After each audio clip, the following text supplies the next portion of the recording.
लेकिन वो सर्कस था, उसमें बंदर उछल रहे थे, उसमें भालू नाच रहा था, उसमें शेर जो है वो आग के गोले में से छलांग मार रहा था। ये चीज आप कंपैरिजन कर सकते हैं। कॉमेडी उसको कहना मेरे ख्याल में कॉमेडी की तौहीन। बट बाकी वैसे ऑन अ सीरियस नोट कहते हैं कि सहाफत का जनाजा निकला है भारत में। सहाफत का जनाजा तो तब होगा कि जहां सहाफत होगी। मेरे ख्याल में वो वहां पे पहले दिन से सहाफत नहीं थी इस थ्रू आउट इस कॉन्फ्लिक्ट में। मैं पहले दिन से इस कॉन्फ्लिक्ट में उनका मीडिया देख रहा था। उनका मीडिया में सिर्फ सेंसेशनलिज्म की बात थी, गोदी मीडिया की बात थी, और गोदी से भी ज्यादा फिर वो जो चुन्नू मुन्नू की लाड़ियां थी अपनी आवाम के साथ, उसका एक बहुत बड़ा रोमांस था फेक न्यूज के साथ, जिसकी वजह से मेरे ख्याल में उनकी आवाम अभी भी एक डिल्यूजन में है। उनको लगता है वो ये जंग जीत गए हैं। उनको लगता है कि उनका एक भी तेजा उड़ नहीं पाया, उनका एक भी रफाल पाकिस्तान की सरहद के नजदीक नहीं आ पाया। हमारे JF-17 वहां जाके उनकी एयर बेसिस को बॉम्ब करके वापस आ गए, वो उड़ भी नहीं पाए, उनकी कम्युनिकेशंस हैक हुई, उनकी मीटिंग्स की तस्वीरें हमने अपने पास चला दी, उनके जहाजों में हमने अपने गाने चला दिए, उनके जहाजों की आपसी कन्वर्सेशन हमने रिलीज कर दी। उसके बाद भी उनको लग रहा है कि वो जंग जीते हैं। तो उसके बाद भी वो सही कहा था, गुलिस्तान जौहर को कैप्चर तो किया हुआ है, लेकिन वो फुटबॉल गेम वालों ने अच्छा इस कॉन्फ्लिक्ट में एक और का नहीं बता रहे, लेकिन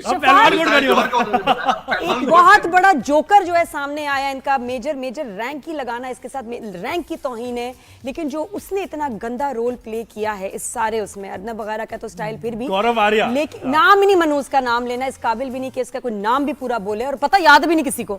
बस तो वो उसका जो रोल था बहुत ही इविल एंड शॉकिंग था कि मतलब TRPs लेने के लिए कितना गिरा है। लेकिन शफात देखे मीडिया में हम सभी हैं और इतना गुस्सा भी चढ़ता था, हंसी भी आती थी, लेकिन इतने हेट से उसने इतनी ढिठाई से झूठ बोला है। शफात उसको देख के तुम्हें क्या तुम्हारे होते थे? और ये भी कि हम सब ने करंट अफेयर्स किया, आपने भी किया करंट अफेयर्स और करते भी रहते हैं, और फिर ये कितनी बड़ा डेंट है ये आपकी क्रेडिबिलिटी अगर खत्म हो जाए। और ये जब तुम देखते थे तुम्हारे क्या थे सेंटिमेंट्स उस वक्त, क्या सोचते थे? नादिया, मेरे ख्याल में एक तरफ था पाकिस्तानी मीडिया का ग्रेस और पॉइस, और दूसरी तरफ था उनका बांदरिया उछल कूद।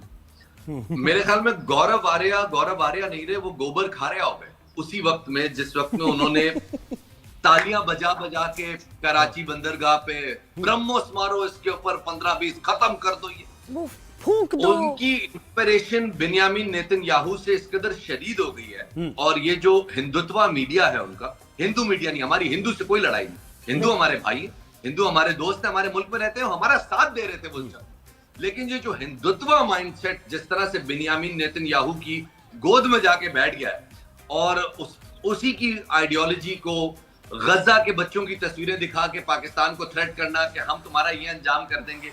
जब आप इतनी जलालत करेंगे तो फिर तकदीर के कुछ फैसले हैं और कुदरत की कुछ कवानीन है कि पानी बंद करने वाले का साथ तकदीर ने कभी नहीं दिया। बिल्कुल आपने थ्रेड ही किया, आपने कोई एक तड़ी दी, आपके पास तो कैपेसिटी नहीं है, लेकिन आपने सारी जिंदगी के लिए अब अपने आप को आइसोलेटेड कर दिया, तनहा कर दिया। बिल्कुल, पानी से कोई नहीं रोक सका। अच्छा, इस बात मुझे पाकिस्तान के अंदर भी जरा वो बताएं ना, वो क्या फील आपने किया, ऑब्जर्व किया? हम सब यंग जनरेशन, हमने जर्नलिज्म में और सारे, तो हम ये 2 नेशन थ्योरी पे बड़ी बात होती थी, बहसें मुख्तलिफ होती थी कि भाई ये क्या है, प्यार मोहब्बत का अमन का पैगाम होना चाहिए, यूनिवर्सिटीज कॉलेजेस में आप भी जाते हैं, बात होती। लेकिन इसके बाद, इस एपिसोड के बाद आप समझ रहे हैं कि वो अब यंगस्टर्स ने ये सोचा है कि वाकई ठीक किया था हमारे एंसेस्टर्स ने जो कुछ उस वक्त हुआ था? मेरे ख्याल में लोगों को आज भी जो तहरीक पाकिस्तान है वो मुकम्मल तौर पे नहीं पढ़ाई जाती, और उसमें हम लोगों की बहुत सारी इनसिक्योरिटीज हैं। एक दफा इनसिक्योरिटीज दूर करके हम अगर खुले दिल से पढ़ाएं तो लोगों को बहुत अच्छी तरह आइडिया हो जाएगा कि जिन्ना चाहते क्या थे और जिन्ना किस सोच के साथ लड़ रहे थे। वो एक सदी आगे देख रहे थे सब कुछ को, और वो हुआ। ये ताकत में तो अब आए हैं, लेकिन एक बहुत तवील अरसे तक इंडिया की डीप स्टेट यही लोग रहे हैं, यही माइंडसेट रहा है जो इस वक्त वहां हुकूमत में, और हमेशा कांग्रेस की हुकूमत इसी माइंडसेट को खुश करने के लिए पाकिस्तान के खिलाफ जो है वो जंग करती रही है। ये बात दुरुस्त है, लेकिन हम इस सारी चीज को देखकर सिर्फ हंसते रहे। पाकिस्तानी कौम हंसती रही है, हमारे सहाफी हंसते रहे, हमारे मिलिट्री स्पोक्समैन हंसते रहे। हम अपनी ISPR की प्रेस कॉन्फ्रेंसेस में सिर्फ ठट्ठा लगाते रहे हैं इनका, इनकी दीवानगी पे, इनकी हैजानियत पे, इनके पागलपन पे। और फिर भी मजा कुछ आया है, शफात, यकीन कुछ कीजिए, ऐसे इनको इनका ये आइकॉनिक जुमले, कुछ आइकॉनिक मोमेंट्स हैं इनके जो शोज चल रहे थे मीडिया के। एक में जो अर्नब के शो पे माइक चलता रहा, बंद नहीं हुआ, तो फिर हमारे जो लोगों ने वहां बोला है, मैं तो उस स्टेटमेंट पे भी इतनी मुझे खुशी हुई कि वो कि जी बरखा दत्त, राफेल से ज्यादा जो तेजी से नीचे गिरा है वो बरखा दत्त की क्रेडिबिलिटी है।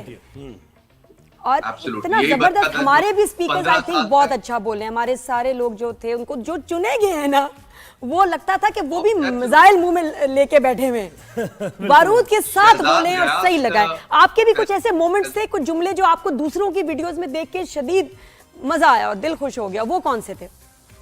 मुझे सबसे ज्यादा खुशी इस बात की थी कि मैं इधर ट्वीट डाल रहा था, इधर मैं वीडियो डाल रहा था, क्योंकि जैसे ही कॉन्फ्लिक्ट शुरू हुआ मैंने उस वक्त नरेंद्र मोदी की एक वीडियो बना के डाली थी, जिसमें मेरा कहने का मकसद ये था कि हमने ऑपरेशन सिंदूर किया लेकिन वहां आगे वलीमे की तैयारी। मैं देखा था। जब जिस तरह से उस वीडियो के ऊपर इंडियन ट्विटर आर्टिस्ट छलांगे मार रहे थे और तब रहे थे, मुझे बहुत मजा आ रहा था। पाकिस्तान ने बिल्कुल, मेरे तो अभी तक कमेंट्स चल रहे हैं भाई, अजीब बातें हो रही हैं। तो अच्छा, और दूसरों का भी बताएं। शबाज से ये पूछते हैं ना, ये जो अभी हुई है पेशरफ्त हुई है इस जंग के सूरत-ए-हाल के बाद, डोनाल्ड ट्रंप पलट से गए, पलटी सी खा ली है उन्होंने। ये अभी तुम्हारी ना ट्रंप की स्पीच बनती है वैसे, समझ नहीं आ रहा, ट्रंप की स्पीच बताएं भाई, है ना शफात, अभी बनती है। शट अप कॉल दे, no more Apple in India, no more. Nadia, please don't do this. You're so awful doing this. I can do it better. I can do it far better than you. And I'm going to tell you something. All my friends in Saudi, in Qatar, in UAE, they're with me. They like me. They love me. And I've just told Tim Cook to do not make any more Apple products over there. Because in India, if they're going to make your products, they're going to ask you for redeeming your cards. They would say, "Sir, please do not redeem that card. Sir, please do not redeem that." I don't want that. I don't like that. And I'm going to tell you something. Now, things are going to change. We're not going to invest in India. We're going to invest in so many other countries. And on the morning shows in which there are people like Nadia, people like Zuhaib, people like Thank you, Shafat. Trump sir. Thank you. We're going to invest in them. We're going to talk to them. We're going to make them our correspondents. They're so beautiful, so lovely. I've been watching them ever since I was a child. यार शबात, दोस्ती का फायदा उठाते हुए मोदी भी हो जाए, दोस्ती का फायदा उठाते हुए रिक्वेस्ट से मोदी भी हो जाए। बड़ी आग भी लग रही है, बिल्कुल ये मोदी की आग लगी है, उसके बारे में बताओ। हम भारत नवासियों के साथ जो विश्वासघात किए हैं, भारत के जनता उस पे आपको माफ नहीं कर सकती।